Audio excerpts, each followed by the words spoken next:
코로나19의 영향으로 기침을 하게 될 경우 주변의 따가운 시선을 피할 수 없는데요. 기침은 이물질이나 분비물이 기도에 들어오는 것을 막아주고 흡입된 이물질이나 기도의 분비물을 기도 밖으로 배출해주는 일종의 방어작용이라고 할 수 있습니다. 기침을 유발하는 흔한 원인으로는 감기를 꼽을 수 있는데요. 감기로 인한 기침은 보통 1, 2주 안에 좋아지며 늦어도 8주 안에는 좋아집니다. 기침이 8주 이상 지속되는 것을 만성 기침이라고 합니다. 우리가 감기에 걸렸을 때 나타나는 기침은 대부분 3주 이내에 좋아집니다. 따라서 3주 이상 기침이 오래 지속되는 경우에는 이 만성 기침으로 진입하는 초기 단계일 수 있기 때문에 검사를 통해 원인을 찾아보는 것이 필요합니다. 성인에서 3주 이내의 급성 기침은 상기도 바이러스 감염증이 주된 원인으로 자연히 호전되는 경우가 흔하지만 요즘과 같이 호흡기 바이러스 질환이 유행하는 시기에는 진료 및 검사를 받는 게 중요합니다. 만약 기침이 3에서 8주 지속하는 경우는 아급성 기침으로 정의하며 자연적으로 호전되는 감염 후 기침이 가장 흔하고 일부에서 천식, 부비동염 등이 관련된 것으로 알려졌습니다. 오래 지속되는 기침은 우리 몸이 보내는 이상신호일 수 있기 때문에 그 원인을 찾아 치료하는 것이 반드시 필요합니다. 기침의 원인 질환을 찾아 치료하지 않을 경우에는 심각한 문제를 일으킬 수도 있습니다. 예를 들어 폐렴을 치료하지 않을 경우에는 전신 폐혈증으로 번져서 사망에 이를 수도 있고 또 천식을 치료하지 않을 경우에는 천식 발작이 발생해서 호흡곤란과 같은 매우 위험한 상황이 발생할 수도 있습니다. 만성 기침은 유발 원인을 찾아 치료하면 낫지만 10명 중 2~3명은 원인이 없기도 합니다. 이를 특발성 기침이라고 하는데요. 기침을 유발하는 수용체가 모여있는 후두가 과도하게 예민해져 습관적으로 기침을 하는 것입니다. 최근 의학계에선 만성 기침을 유발한 원인 질환을 찾는 것을 넘어 특발성 기침처럼 과민한 상태 자체를 치료하는 데 주목하고 있습니다.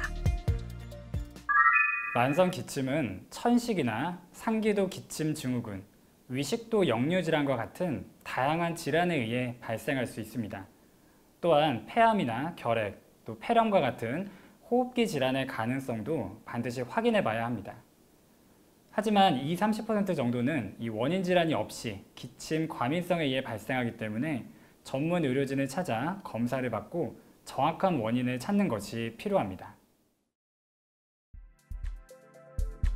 대한천식알레르기학회가 마련한 만성기침 진료 지침에 따르면 만성기침을 15세 미만 소아청소년에서 기침이 4주 이상 지속하는 경우 15세 이상의 소아청소년과 성인에서 기침이 8주 이상 지속하는 경우로 정의했는데요.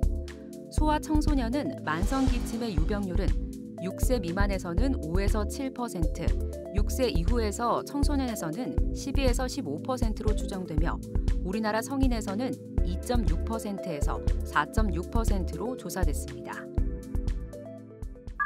기침이 오래 지속된다면 흉부 엑스레이나 부비동 촬영, 그리고 폐기능 검사와 같은 원인을 찾기 위한 검사를 시행합니다.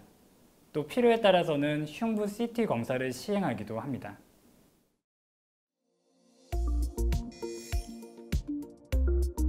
기침을 멈출 수 없을 때는 응급조치가 필요할 수 있는데요.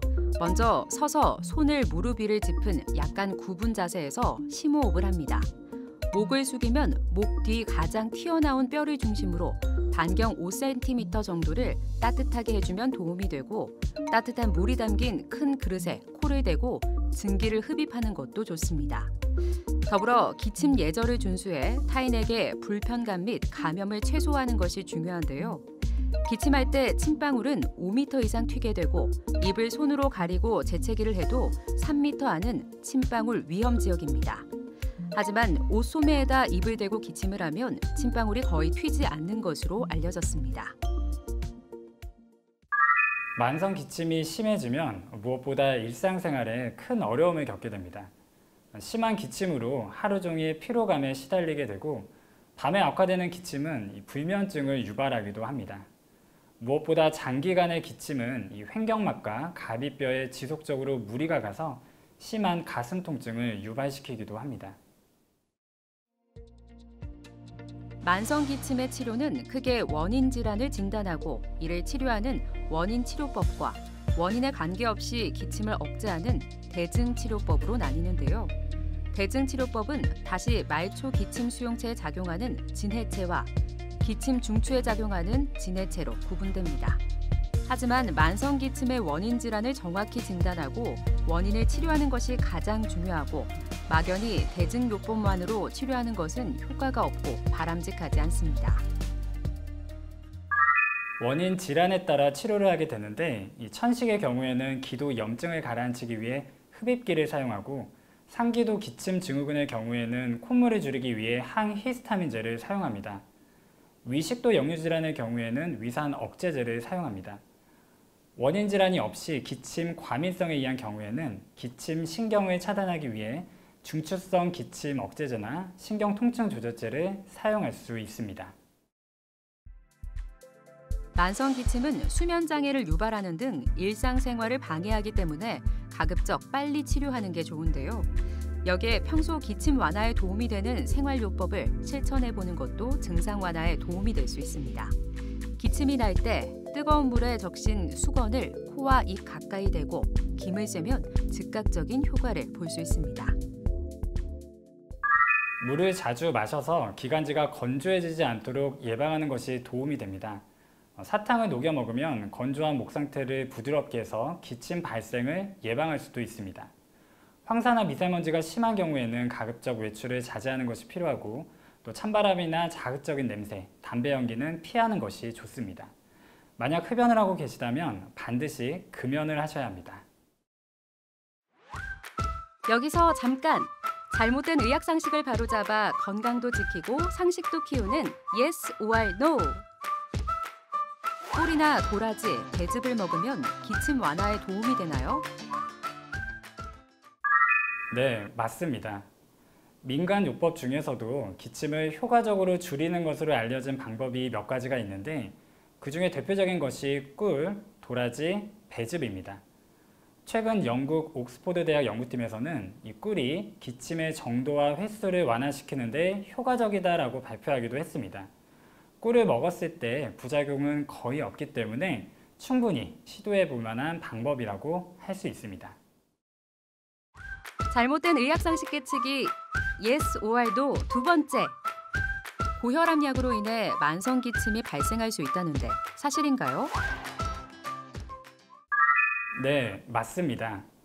고혈압 약물 중에 안지오텐신 전환효소 억제제 계열의 약물, 예를 들면 캡토프릴이나 에날라프릴과 같은 약물들은 마른 기침을 유발할 수가 있습니다. 이런 약을 쓰고 계시다면 반드시 주치의와 상의한 후에 다른 계열의 약물로 변경하는 것을 고려해야 합니다. 보통 원인 약물을 중단하는 경우 대부분 한 달 이내에 기침이 호전됩니다. 만성 기침 대부분에서 원인 질환을 찾을 수 있고 치료가 가능합니다. 하지만 한 환자에서 만성 기침을 일으키는 원인은 한 가지만이 아니라 동시에 두 가지 이상의 질환을 앓는 경우가 많은데요. 만약 기침이 8주 이상 지속한다면 자의적 판단으로 약제를 복용하기보다 전문의를 찾아 진료를 받아보는 것이 좋겠습니다.